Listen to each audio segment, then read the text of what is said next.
नमस्कार, स्वागत है साहित्यिक झरोखा चैनल पर।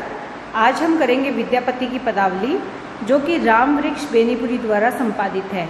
इसमें हम विरह खंड कर रहे हैं, जिसमें राधा और कृष्ण की विरह वेदना का वर्णन किया गया है।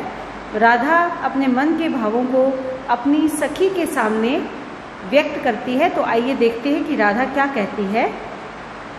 विपत अपत तरु पावल रे पुनः नव नव पात। यहाँ पर राधा अपनी सखी से क्या कहती है?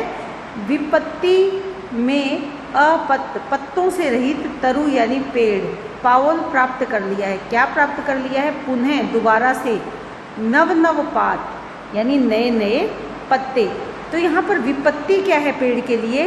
अपात, पत्तों से रहित होना, यानी पतझड़ के कारण पत्तों से रहित वृक्ष ने प्राप्त कर लिए हैं नए नए पात, अर्थात वृक्षों में भी ऋतु परिवर्तन हो चुका है, विपत्ति समाप्त हो चुकी है और दोबारा से नए नए पत्ते खिल गए हैं। लेकिन विरहिने नयन विहल विहिरे अविरल बरिसात। लेकिन यहाँ पर वो क्या कहती हैं कि मुझे विहिरे, विहि यानी विधाता ने, विरहिणी के जो नेत्र है, नयन है, वो क्या है? विहल, विहल यानी बनाया है। कैसे? अविरल, अविरल से तात्पर्य क्या है? निरंतर या लगातार, बरिसात बरसने के लिए। वो कहती है कि मुझे ऐसे लगता है कि मुझ विरहिणी के नेत्रों को विधाता ने किस लिए बनाया है? निरंतर बरसने के लिए ही बनाया है। कहने का भाव क्या है कि अभी भी मेरे जीवन में जो विरह है वो समाप्त नहीं हुआ है, मेरे मिलन का समय अभी तक नहीं आया है। सखी अंतर विरहा नल रे नित बाढ़ल जाए। क्या कहती है अपनी सखी के से कि हे सखी, मेरे अंतर, अंतर यानी हृदय में जो विरह अग्नि, विरह यानी भाव, अनल यानी अग्नि, कि विरह का जो भाव है या विरह की जो अग्नि है, नित, नित यानी प्रतिदिन, बाढ़ल बढ़ती जा रही है, कि विरह का जो समय है ये समाप्त हो ही नहीं रहा। ये अग्नि, विरह की जो अग्नि है, जो पीड़ा है, ये निरंतर बढ़ती ही जा रही है। बिनु हरि लख उपचारहु रे हिये दुख न मेटाए। क्या कहते हैं कि बिनु हरि, हरि कौन?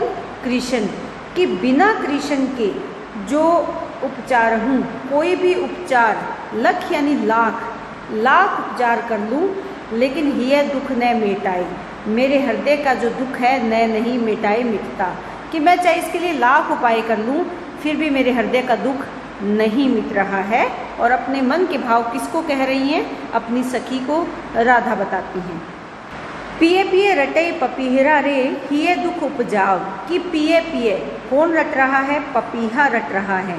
कि पपीहा जब पिए पिए बोल रहा है, उससे मेरे हिये यानी हृदय में दुख उत्पन्न हो रहा है। उसकी ध्वनि सुनकर मेरा दुख जो है और ज़्यादा बढ़ रहा है। कूदिना हित जन अनहित रे थिक जगत स्वभाव। ये यहाँ पर क्या कहती हैं? वो ये कहती है कि कुदिन यानी जब बुरे दिन आ जाते हैं, तो हित यानी भला, जन यानी जो लोग हैं, वो भी अनहित रे, कि जो लोग हैं बुरे दिनों में हित करने वाले लोग भी अनहित करने लगते हैं, अर्थात शत्रु बन जाते हैं। ठीक जगत स्वभाव, ठीक यानी ऐसा ही है। किसका? जगत का। क्या? स्वभाव, कि ऐसा ही संसार का स्वभाव है, ऐसी ही संसार की परंपरा है कि अच्छे दिनों में जो साथ देते हैं, बुरे वक्त आने पर, बुरा समय आने पर वही शत्रु के समान व्यवहार करते हैं। कवि विद्यापति गाओल रे दुख मेटत तोर। कवि विद्यापति जी क्या गाते हैं? दुख मेटत, मिटेगा तोर तुम्हारा, हरिखत चित होती, हरिखत चित तो ही भेटत रे पिए नंद किशोर। हे राधा, तेरे दुख को मिटाने के लिए जो हरि, हरि कौन है यहाँ पर? जो हरखित क्या है? प्रसन्न, चित्त यानी हृदय से, तो ही भेटत, कि प्रसन्न हृदय से तुमसे भेंट करेंगे। कौन? प्रिय नंद किशोर यानी कृष्ण। जल्दी ही, हरिखत यानी, हरिखत सा तात्पर्य यहाँ ध्यान रखें कि प्रसन्न होकर, प्रसन्न हृदय से तुमसे जल्दी ही भेंट करने के लिए श्री कृष्ण आ जाएंगे। तो तुम निराश मत हो, आशा बनाए रखो अपने प्रिय से मिलन की, उनके आगमन की जो आशा है वो तुम अपने मन में बनाए रखो, क्योंकि नंद किशोर या कृष्ण जल्दी ही तुमसे आकर भेंट करेंगे। अब अगर विशेष की बात करें तो आप ध्यान दें, जो ये पंक्ति है विरहीन नयन विहर विहिरे, यहाँ पर कौन सा अलंकार है? यहाँ पर वृत्त्यानुप्रास अलंकार है। इसके साथ साथ जो यहाँ शब्द आए हैं नव नव, यहाँ पर पुनरुक्ति प्रकाश अलंकार है। राधा की विरह वेदना का मर्म स्पर्शी यहाँ पर वर्णन यहाँ पर किया गया है। इसके साथ अगर हम देखें कूदिना हित जन अनहित रे, ये क्या यहाँ पर क्या है? अर्थांतर न्यास अलंकार बन रहा है। यहाँ पर अर्थ बता रहे हैं किसका, कि बुरे दिनों में भी जो अच्छे मित्र हैं वो भी शत्रु बन जाते हैं। ऐसे संसार, ऐसा ही संसार की रीत है या परंपरा है। इसके साथ यहाँ पर जो शब्द आए हैं पिए पिए, यहाँ पर भी पुनरुक्ति प्रकाश अलंकार है।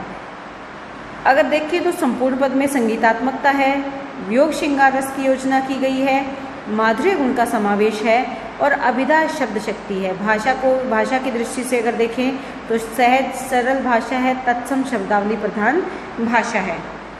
तो इसी के साथ उम्मीद करती हूँ कि पद आपको बहुत अच्छे से समझ में आ रहे होंगे। बहुत बहुत धन्यवाद।